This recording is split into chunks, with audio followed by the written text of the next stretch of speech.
Hey guys, what's up? So you have learned everything about revolt of 1857, but the question always suffers that how can I watch for 1.5 hours before the examination?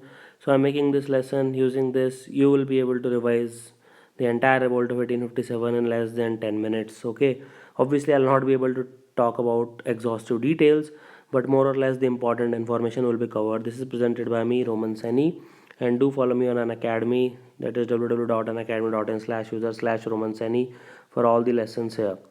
Okay, so I'll just start with the timeline. In 1856, first thing happened was annexation of Awadh. Because Awadh was a major center, most of the peasants were represented here.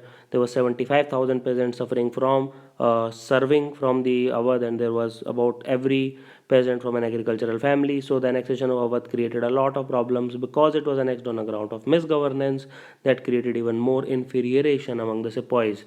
Second was the summary settlement method. This causes really harsh taxation rate that again pissed off the agriculture. Okay, agriculture people, all the farmers, they had to pay a lot of revenues already because of permanent settled system and etc. So that goes there. Third is the Religious Disabilities Act. Obviously, you know that Hindus, son, even if the Hindus converted to Christianity, their son or daughter still can inherit the property. So again, this is interference with our socio-cultural fabric. Fourth is Prince Fakhruddin died. So the entire Mughal family was banished from their forts and their titles were snatched and they were really humiliated. People didn't like that. Then came the General Services Enlistment Act, in which each and every soldier was about to give an undertaking that they can be asked to serve anywhere outside the country also. For crossing the sea, like for example going to Burma, meant loss of caste for the caste Hindus, so that did not go well. Then came the 10th May, mutiny in Meerut started. Then they migrated to Delhi. 11th and 12th May, the rebels reached Delhi. Okay, and Bahadur Shah Zafar was proclaimed Emperor of Hindustan. Then in the last week of May, revolt spread in UP, various regions. On 30th May, it touched Lucknow. Then in June, revolt involves major region, the maximum peak it achieved, and the civilians were also involved. Very important point. In June, Sir Hugh Wheeler lost to Nana Sahib and he was kicked out of Kanpur. He here refers to Hugh Wheeler. Then on 30th June, Battle of Chinhat happened where Maulvi Ahmadullah defeated the British forces. Then in July, Shah Amal, who was a peasant leader, he was a Jat leader, and he was killed by the Britishers. Okay, in September, Delhi was recaptured by the Britishers, and Bahadur Shah Zafar's son and grandson were shot dead, and he was sent off to Rangoon along with his wife Zeenat Mahal.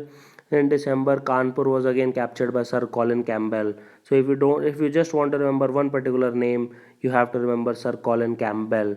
Okay, this is the most important name. Just remember that. Okay, and Maulvi Mahmudullah was from Faizabad. Okay, I'll tell you all the important ruler. Lucknow was Begum Hazrat Mahal. Okay, Delhi was obviously Bahadur Shah Zafar. Okay, so now moving forward, so in March, you know that Lucknow was captured. Begum Hazrat Mahal of Nepal, she fled to Nepal. Okay, her son Brijesh Kadir was proclaimed as the ruler, and they could not hold the fort against the Britishers. Now in May June, Rani Lakshmibai captured the Gwalior fort. She was obviously from Jhansi. Goes without saying. Kanpur was mainly Nana Sahib and Tatya Tope. Tatya Tope was also fighting in June along with Rani Lakshmibai. But when the Rani Lakshmibai killed and Tatya Tope fled away, Gwalior fort was recaptured, and this marks the end of the revolt on 20th June 1858. Tatya Tope was later betrayed by Raja of Narwar and he was hanged in 1859 in Shivpuri, Madhya Pradesh. Now, on 1st November 1858, Allahabad Proclamation came. This Allahabad Proclamation was done by Lord Canning and it formally ended East India Company's rule in India, and Queen was declared as Empress of India. Now, rebellion is basically meaning is the expression of suppressed feelings against the colonialism. Okay, this is the key point. You have to remember this particular point. Now, causes of rebellion can vary from economic causes like extremely harsh taxation system, summary settlement system, as I was saying. Industrial revolution in Britain, it broke the back of Indian industries, destroying the very fabric of Indian handicrafts industry. Now, it's okay that if you destroy one particular industry, as long as it is constructive destruction, okay.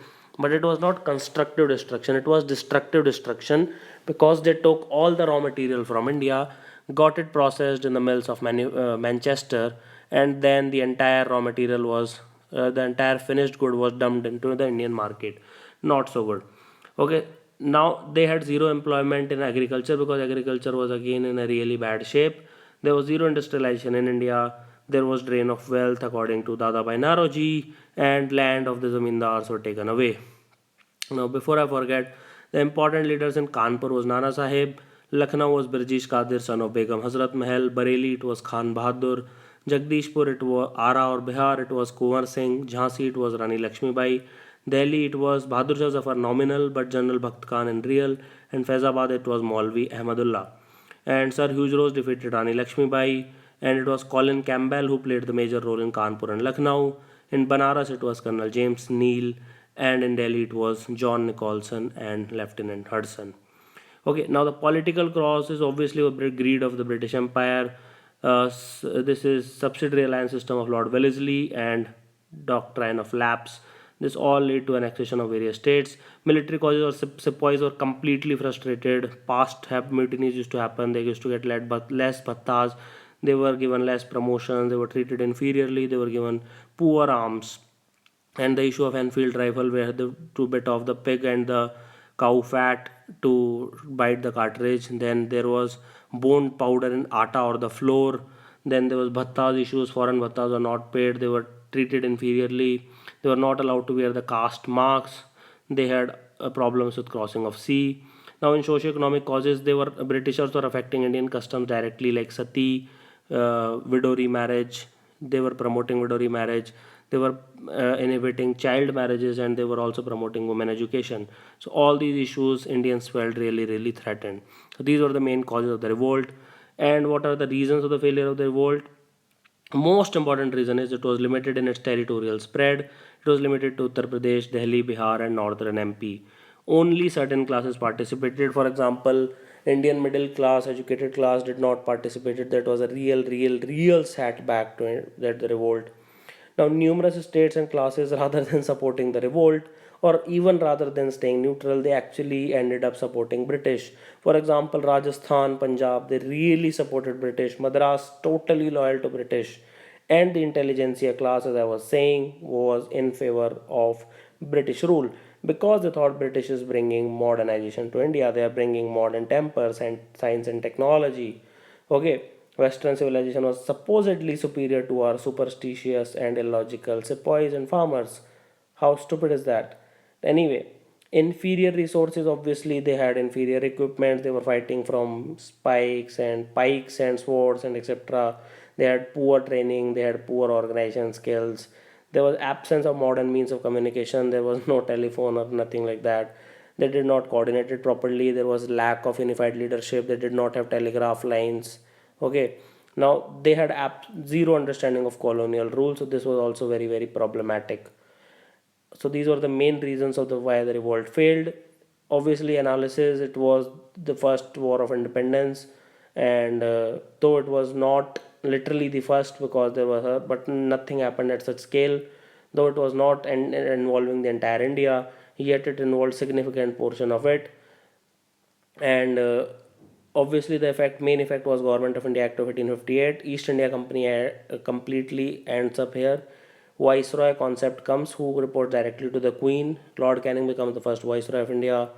Queen becomes the Empress of the India, and this marks the beginning of India's confidence, and India starts to struggle for next 90 years, and finally we culminate on 15th August 1947, where India becomes independent of the British rule. So this was entire revolt of 1857 in less than 10 minutes as promised. This is Roman Seni signing off. Thank you for watching this lesson. Have an awesome day.